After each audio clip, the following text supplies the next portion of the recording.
You open your eyes and realize you've just dropped into this world like a squealing, uninvited puppy, stuck in a log cabin that barely keeps out the wind. Congratulations, you're Abraham Lincoln, the future tall guy on the penny, although you certainly don't feel like money right now. You're just a bawling baby with a squeak for a cry, and a life sentence of weird destiny ahead. Your early days blur by in a swirl of chores, grubby siblings who squabble like alley cats, and a father who greets you each morning with a scowl. Nota, drama. You wonder if someone forgot to give him the memo that parenting involves more than muttering under your breath. Meanwhile, your mother tries her best to keep the family from imploding. But let's be real, she's one exasperated sigh away from packing up and leaving for a better life selling peanuts by the roadside. One night, you overhear your parents whisper that you might be destined for something extraordinary. They never say what, probably because they have no idea. All you know is you're supposedly different, which could mean genius or freak, depending on who's talking. Dysfunctional families. Your father thinks you're too bookish, your mother wants you to aim high, and your siblings just want you to shut up so they can get the last chicken leg at dinner. You suspect they're hiding something about your future, but nobody's spelling it out. Great. A cryptic prophecy is exactly what every teenager needs. Puberty crashes into you like a runaway horse, leaving you with arms and legs that seem designed for 3 different people. You're towering over everyone in town, which makes you feel like a walking target. You catch a glimpse of yourself in the water trough one morning and think, am I really the same human who was promised greatness? Because right now, I can barely keep from tripping over my own shoes. Your teenage years are a medley of chores, worn-out shoes, and books borrowed from anyone careless enough to leave them unattended. Reading becomes your getaway, your rebellion. Your father scolds you for daydreaming, your mother wonders if you're just biding time until you run off to chase bigger ambitions. You keep stumbling across hints about a career you're supposed to take on. Someone in the family let it slip, you might lead men someday. You try to pry details out of them, but they clam up faster than a turtle in a hailstorm. Desperate for an escape, you sign up for a local militia. It's the Black Hawk War. Big name, bigger disappointment. You slog through muddy fields, swarmed by mosquitoes so large they could run for office. Nobody taught you actual combat. You're handed a rifle and told to act tough. Right. You do your best to remain upright, mostly by avoiding any real fighting. Some guys call it cowardice. You call it self-preservation. Either way, you survive. You return home half expecting a hero's welcome, but your father just yawns and tells you to chop more wood. You drift between odd jobs, including a stint at running a store that crumbles faster than an old biscuit. Every failure adds fuel to your father's silent glares, which you interpret as, I told you so.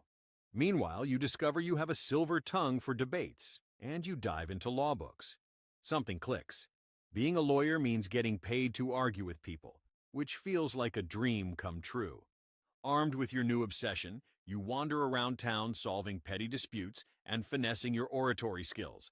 Eventually, politics beckons, because once you start preaching your opinions in public, there's no turning back. You step into the political arena, that sweaty carnival of backslapping and finger-pointing. People are strangely drawn to you, maybe because your height makes you stand out like a scarecrow at a garden party, or maybe because you talk like a regular person instead of a stuffed shirt aristocrat. They elect you to the legislature, then to Congress, and you're never quite sure why. Half the time, you're still that gawky farm kid who'd rather read a good book than hobnob with stuffed shirts. But hey, you'll take it.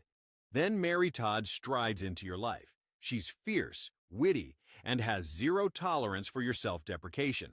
You throw her awkward compliments like, your eyes sparkle like a fresh creek, and she just smiles, maybe out of pity. Shockingly, she agrees to marry you. Suddenly, you're juggling a political career and a domestic life that mirrors the dysfunctional swirl of your own childhood. You argue about money, about your future, about the size of your hat. She demands you aim higher, while you wonder if you've bitten off more than you can chew. One day, you catch yourself scowling at your kids the same way your father did, and it sends a chill down your spine. Politics escalates. You speak out against slavery, champion unity, and somehow keep getting promoted up the ranks. A rumor circulates that you might run for president. You try to laugh it off. Who, me? But deep down, you know this is the big reveal everyone's been hinting at. All those years of cryptic whispers and suspicious hush-hush talks have led to this. You're barreling toward the highest office in the land, whether you like it or not. And guess what? You win. Now you're President Abraham Lincoln, caretaker of a nation that's ripping itself apart at the seams. You think, surely this can't be harder than wrangling feral siblings, right? Then you watch as the South secedes, and boom, civil war. Suddenly you're commanding armies, signing proclamations, and wrestling with generals who spend more time bickering than fighting. The death toll climbs higher than your old fence posts back home. You endure restless nights haunted by nightmares of carnage, but the country looks to you for guidance, so you pretend you've got it all under control. The war drags on, an endless parade of battles and heartbreak. You pass the Emancipation Proclamation, believing it might slice through the tension, but it only magnifies the stakes. You're praised as a champion of freedom, or cursed as a tyrant, depending on who's talking. Your family life is in tatters, Mary's stressed, and your kids probably wonder if their dad will ever come home in one piece, physically or mentally. You remember your own resentments toward your father and worry you're planting the same seeds in your children. Finally, the war begins to wane. You feel relief creeping in, like maybe you'll get to exhale for once.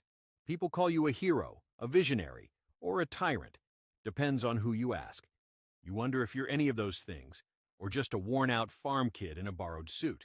You might fix your marriage, bond with your kids, find some semblance of normalcy, maybe even sleep. Then you decide to catch a break at Ford's Theater, a night of laughter, a moment of calm. Except fate has a twisted sense of humor. As you settle in to enjoy the play, a bullet shatters your peace, your skull, and any chance of that happy family evening you'd pictured. In one violent heartbeat, you're gone, leaving the nation stunned and your loved ones reeling. And that's it. The show ends abruptly. History pounces on your memory, transforming you into a granite saint or an idealized portrait. People rant and rave about your brilliance, your flaws, your sacrifice. Monuments spring up, your face appears on coins, but you're just a restless spirit, forever wondering if it was all worth it. So there you have it, your life as Abe Lincoln, from a squeaky baby in a drafty cabin to a martyr in a theater box. You rose from dirt floors to the White House, only to fall with a single shot. The next generations will dissect your every move, idolizing or demonizing you. But you don't get a say. The big secret of your life was that you'd be the one to hold the country together, until a single trigger pull tore it all apart. If this chaotic tale of destiny and dysfunction rings your bell, go ahead and tap that like button. While you're at it, subscribe, because who knows what other twisted historical trips might be coming your way. After all, real life is often the darkest comedy of all. Remember to subscribe if you like this video. I will do more.